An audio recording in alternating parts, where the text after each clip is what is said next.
MOU to be signed is on cooperations on issues related to transport. This MOU is to cooperate on establishing and developing a diversified relationship in the field of transport and logistic development. Point number one is kuamuka.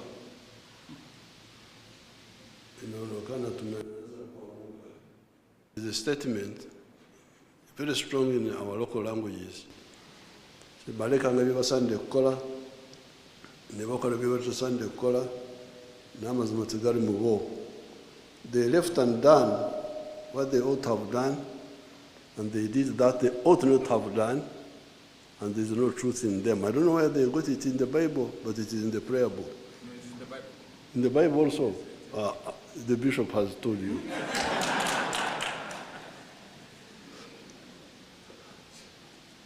Now, this is really the big problem of Africa.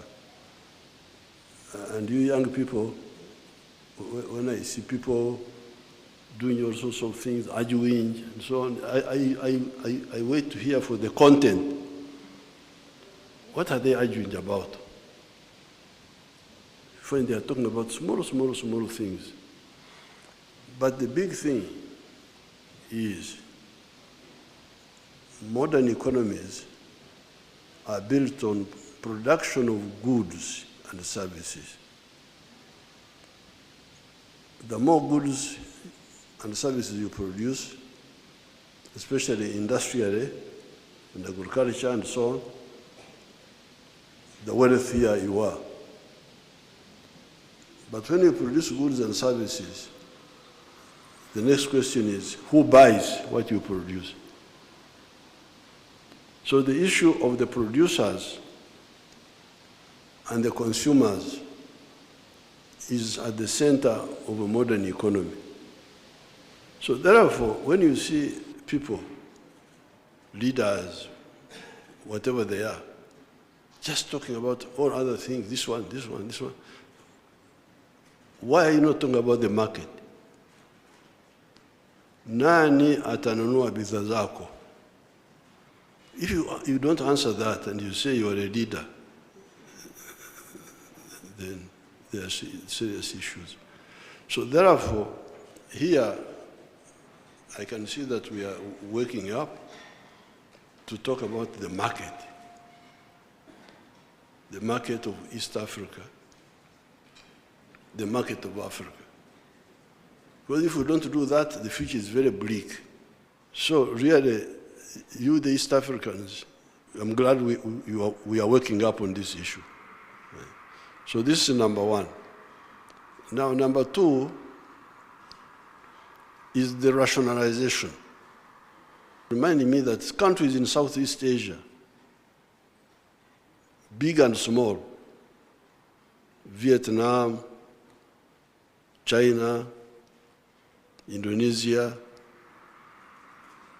Cambodia, all of them have got access to the sea.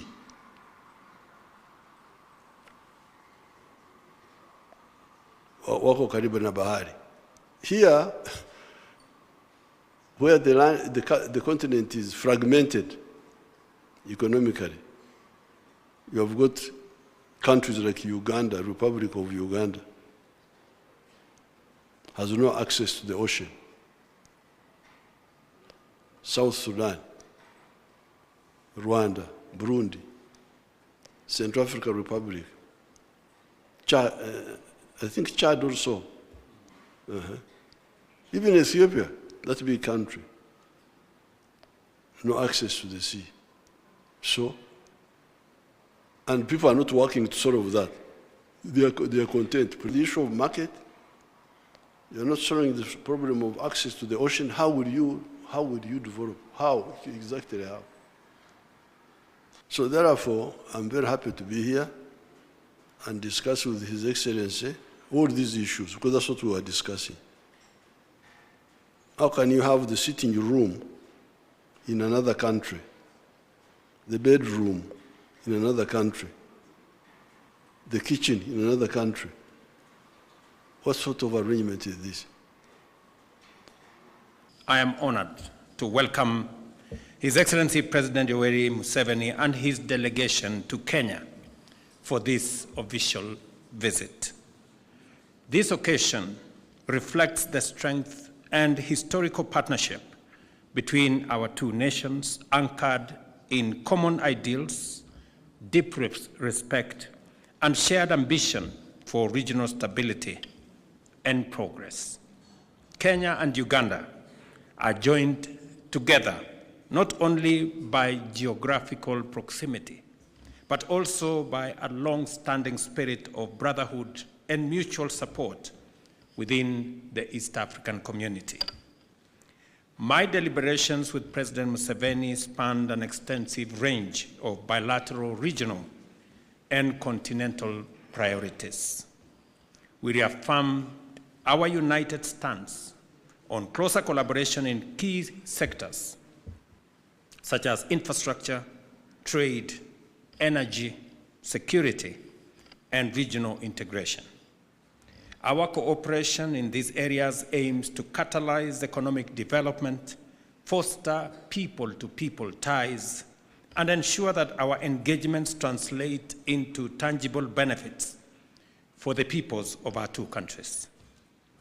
We are united in our commitment to deepening bilateral cooperation and delivering shared prosperity for our citizens, while also working together towards a stronger and more integrated region. I am pleased to announce the signing, as we've just witnessed, of 8 additional bilateral memoranda of understanding, building on the 17 agreements already in place. These new MOUs will foster and further strengthen our legal and institutional cooperation across strategic sectors that include, as we have witnessed, the MOU on mining, a joint promotion exercise that will be responsible for mineral exploitation, institutional capacity building, and address cross-border smuggling of minerals. The MOU on agriculture and animal husbandry will expand our cooperation in both veterinary and crop health, innovation, and of course to foster food security in our region. It will give us the opportunity to do the expanded market, which is an East African initiative to create the transport corridor and infrastructure for the one border post to facilitate easier movement of goods and services into and out of Uganda, to the port of Mombasa and to the East African region on the other side. These agreements also signify our joint resolve to turn our cooperation into practical results that will directly uplift the lives of both our peoples.